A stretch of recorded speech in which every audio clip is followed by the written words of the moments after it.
So grant making is an incredibly important building block of both the council activities and the community.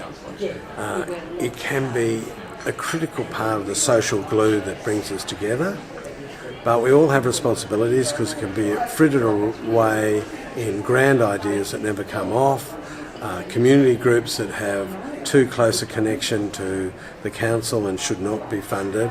And part of my shtick is to say, this is what you should fund and go about funding it, but you should also have a conversation about defunding and closing. Local government's very bad at that because there's always some odium and pain involved with those difficult decisions. Local government is famous for providing forms and information that is indigestible and inaccessible.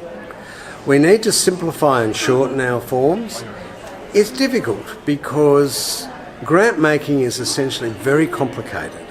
It's about taking an intangible aspiration to make the world better and turning it into tangible, constrained ideas and budgets.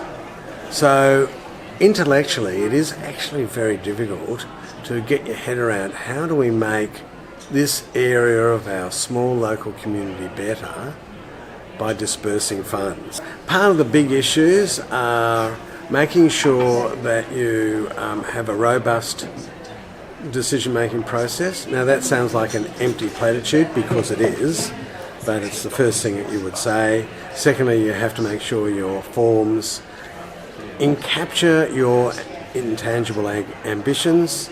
Thirdly, you have to have the courage to defund.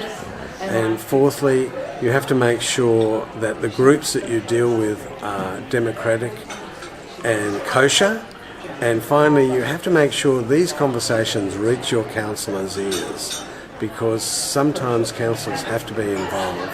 Be cognizant. You don't actually have to read the Local Government Act, but you have to be cognizant that that's the place where stuff comes from, your power comes from, your ability to get finance and disperse funds. Then I like to say, well, look, it's all driven by the council plan. So I want to get this hierarchy of where do grant makers get their power and why is it that they do what they do.